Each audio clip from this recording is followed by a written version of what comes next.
kelompok 7 akan membahas tentang aturan dalam penerbangan. Jadi, dalam suatu negara pastinya memiliki banyak aturan di berbagai sektor. Salah satunya yaitu aturan dalam penerbangan untuk menciptakan keamanan dan keselamatan. Oleh karena itu, kelompok kami akan membahas lebih dalam lagi tentang aturan dalam penerbangan. Dalam materi aturan dalam penerbangan yang akan kami bahas ini, ada pun rumusan masalah yang akan dibahas.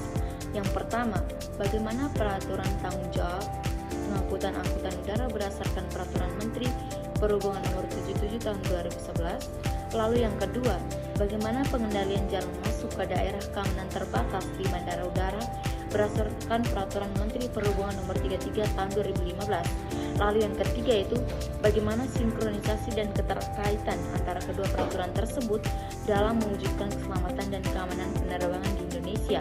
Lalu yang keempat itu, bagaimana hubungan sektor pariwisata dengan Aturan Menteri Nomor 77 Tahun 2011 dan juga Aturan Menteri Nomor 33 Tahun 2015. Baik, saya akan menjelaskan apa itu penerbangan dan angkutan udara. Menurut Pasal 1, Angka 13 Undang-Undang Nomor 1 Tahun 2009 tentang penerbangan, penerbangan adalah satu kesatuan sistem yang terdiri atas pemanfaatan wilayah udara, pesawat udara, bandar udara, angkutan udara, navigasi penerbangan, keselamatan dan keamanan lingkungan hidup, serta fasilitas penunjang dan fasilitas umum lainnya. Pengangkut merupakan pihak yang bertanggung jawab secara hukum atas keselamatan penumpang, keamanan bagasi, serta ketetapan waktu penerbangan. Hubungan hukum antar penerbangan dan penumpang didasarkan pada perjanjian pengangkutan yang dituangkan dalam tiket pesawat. Dasar hukum di Indonesia. Sistem hukum penerbangan Indonesia dibangun di atas beberapa landasan hukum yang hierarkis dan saling melengkapi. Pada tingkat tertinggi terdapat Undang-Undang Dasar 1945 yang menjadi landasan konstitusional bagi seluruh penyelenggaraan negara, termasuk di bidang transportasi udara. Selanjutnya, Undang-Undang Nomor 1 Tahun 2009 tentang penerbangan menjadi undang-undang sektoral yang mengatur secara komprehensif seluruh aspek penerbangan nasional. Yang berikut adalah konsep keamanan penerbangan. Konsep keamanan penerbangan adalah serangkaian tindakan pencegahan dan pengawasan yang bertujuan melindungi penerbangan sipil dari gangguan atau ancaman yang dapat membahayakan keselamatan. Standar keamanan ini diatur secara internasional oleh ICAO melalui Aneks 17 dan di Indonesia melalui Undang-Undang Nomor 1 Tahun 2009 serta Program Keamanan Penerbangan Nasional atau yang biasa disebut dengan PKPN.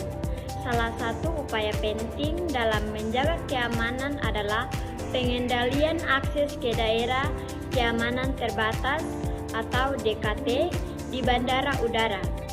DKT merupakan area yang hanya dapat dimasuki oleh orang yang memiliki izin resmi sehingga dapat mencegah masuknya pihak yang tidak berwenang dan mengurangi risiko gangguan terhadap keselamatan penerbangan.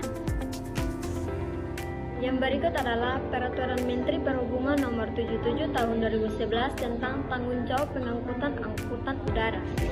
Peraturan Menteri Perhubungan Nomor 77 Tahun 2011 tentang tanggung jawab pengangkut angkutan udara ditetapkan pada tanggal 8 Agustus 2011 dan merupakan peraturan pelaksanaan dari pasal 146 sampai dengan pasal 145 Undang-Undang Nomor 1 Tahun 2009 tentang penerbangan. Peraturan ini mencakup yang pertama adalah ruang lingkup tanggung jawab pengangkutan. Peraturan Menteri Nomor 77 Tahun 2011 mengatur tanggung jawab pengangkut yang mencakup beberapa aspek utama, yaitu tanggung jawab terhadap penumpang atas kematian, cacat tetap, atau luka-luka yang diderita oleh penumpang selama penerbangan berlangsung, termaksud proses embarkasi dan debarkasi. Yang kedua, tanggung jawab terhadap bagasi tercatat atas hilang, musnah, atau rusaknya bagasi yang diserahkan kepada pengangkut untuk diangkut.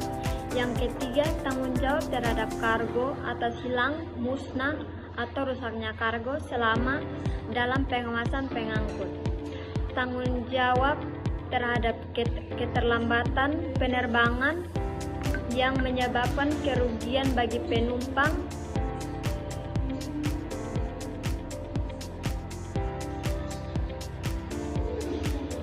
Yang kelima, tanggung jawab terhadap pihak ketiga yang mengalami kerugian akibat kegiatan operasional pesawat udara. Yang berikut, besaran ganti rugi. Salah satu substansi terpenting dalam Peraturan Menteri Nomor 77 Tahun 2011 adalah penetapan besaran ganti rugi yang wajib dibayarkan oleh pengangkut kepada penumpang atau ahli waris. Adapun rincian besaran ganti rugi. Yang berikut adalah keterlambatan penerbangan dan kewajiban pengangkut. Peraturan Menteri Nomor 77 Tahun 2011 mengatur secara spesifik mengenai keterlambatan penerbangan atau flight delay yang membebani kewajiban-kewajiban tertentu kepada pengangkut. Keterlambatan dikategori berdasarkan durasinya. Yang pertama adalah keterlambatan 30 menit hingga 60 menit. Pengangkut wajib menyediakan minuman dan makanan ringan. Yang kedua, keterlambatan 60 menit hingga 120 menit. Pengangkut wajib menyediakan minuman, makanan ringan, dan makanan siang atau makanan malam. Yang ketiga, keterlambatan 120 menit hingga 180 menit. Pengangkut wajib menyediakan makanan, minuman, makan siang atau makan malam, dan memindahkan penumpang ke penerbangan berikutnya atau penerbangan memiliki maskapai lain jika tersedia. Yang keempat, keterlambatan lebih dari 180 menit atau 3 jam, pengangkut wajib memberikan ganti rugi sebesar 300.000 per penumpang. Yang kelima, pembatalan penerbangan, pengangkut wajib mengalihkan penumpang ke penerbangan lain atau mengembalikan harga tiket secara penuh. Perlu dicatat bahwa ketentuan mengenai ganti rugi keterlambatan tidak berlaku apabila keterlambatan disebabkan oleh faktor cuaca, bencana alam, atau kondisi kahar lainnya yang tidak dapat diantisipasi dan dihindari oleh pengangkut. Berikut Peraturan Menteri Perhubungan Nomor 33 Tahun 2015 tentang pengendalian jalan masuk ke daerah keamanan terbatas di bandar udara. Peraturan ini dibuat untuk melaksanakan ketentuan dalam Undang-Undang Nomor 1 Tahun 2009 tentang penerbangan serta menyesuaikan standar keamanan penerbangan nasional dengan International Civil Aviation Organization atau ICAO. Tujuannya adalah untuk memperketat pengendalian akses ke area sensitif bandar udara. Jadi, dalam Peraturan Menteri Perhubungan Nomor 33 Tahun 2015 mencakup yang pertama, klasifikasi kawasan bandar udara. Bandar udara dibagi menjadi 4 zona keamanan. Yang pertama, daerah umum atau area publik. Jadi, pada daerah umum, daerah ini dapat diakses untuk masyarakat umum. Dan yang kedua, daerah steril atau steril area, hanya untuk penumpang yang telah lolos pemeriksaan keamanan. Yang ketiga, daerah keamanan terbatas atau DKT, kawasan operasional seperti apron, runway, taxiway, hangar, dan area kargo yang memerlukan izin khusus. Yang keempat, bagian penting, area dengan tingkat keamanan tertinggi seperti ruang ATC, navigasi server, dan penyimpanan bahan berbahaya. Yang kedua, sistem tanda pengenal bandar udara atau pas bandara. Akses ke DKT dikendalikan melalui pas bandara yang terdiri atas yang pertama pas personel untuk pegawai yang bekerja di kawasan bandara. Kedua, lulus kendaraan untuk kendaraan operasional. Yang ketiga, pas tamu untuk kunjungan sementara dengan batasan tertentu. Yang keempat, lulus diplomatik untuk pejabat diplomatik sesuai ketentuan. persyaratan utama meliputi surat permohonan, identitas diri, foto, pelatihan keamanan, surat keterangan kepolisian, dan persetujuan otoritas bandar udara. 3. Mekanisme pengendalian akses. Pengendalian dilakukan melalui yang pertama pemeriksaan fisik menggunakan metal detector, body scanner, dan X-ray. Kedua, verifikasi identitas dan pas bandara. Yang ketiga, pemanfaatan teknologi seperti kartu akses elektronik, biometrik, dan CCTV. Yang keempat, pengawasan serta patroli keamanan berkelanjutan. Yang kelima, sistem pendampingan atau escort bagi pihak yang tidak memiliki pas bandara. 4. Sanksi pelanggaran. Pelanggaran terhadap ketentuan akses TKT dapat dikenai yang pertama, sanksi administratif. Itu meliputi pencabutan atau pembekuan pas dan larangan memasuki area bandara. Yang kedua, sanksi pidana. Pidana yang paling lama 1 tahun atau denda hingga 500 juta sesuai Undang-Undang Penerbangan. Yang ketiga, sanksi terhadap instansi atau perusahaan. Itu meliputi teguran, denda hingga pencabutan izin operasional. 5. Peran instansi terkait. Keamanan DKT melibatkan koordinasi beberapa pihak. Yang pertama, otoritas bandar udara untuk regulator dan pengawas. Yang kedua, UPBU atau PT Angkasa Pura untuk operator dan pelaksana sistem keamanan. Yang ketiga, polisi bandara untuk penegakan hukum. Yang keempat, TNI Angkatan Udara untuk keamanan militer dan pertahanan udara. Yang kelima, Bea Cukai atau untuk pengawasan barang. Yang keenam, imigrasi untuk pengawasan keluar masuk orang di terminal internasional. Berikut analisis dan sinkronisasi antar PM nomor 77 tahun 2011 dan PM nomor 33 tahun 2015. Dalam peraturan ini mencakup yang pertama, keterkaitan dalam kerangka hukum penerbangan. Meskipun PM nomor 77 tahun 2011 dan PM nomor 33 tahun 2015 mengatur aspek yang berbeda dalam dunia penerbangan, keduanya memiliki keterkaitan yang erat dalam mewujudkan keselamatan dan keamanan penerbangan yang komprehensif. PM nomor 77 tahun 2011 lebih berfokus pada aspek perlindungan hak-hak penumpang dan kompensasi antar kerugian yang timbul setelah suatu insiden terjadi atau aspek reaktif. Sedangkan PM nomor 33 tahun 2015 lebih berfokus pada pencegahan terjadinya insiden keamanan melalui pengendalian akses yang ketat. Perbandingan substansi kedua peraturan.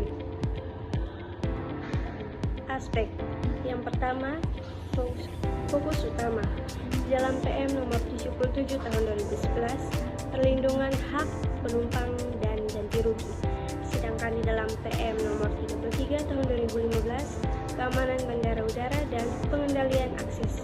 Yang kedua, pendekatan dalam PM nomor 77 tahun 2011 reaktif atau pasca insiden, sedangkan di dalam PM nomor 33 tahun 2015 preventif atau pra-insiden. Yang ketiga, subjek hukum. Di dalam PM nomor 77 tahun 2011 pengangkut udara dan penumpang.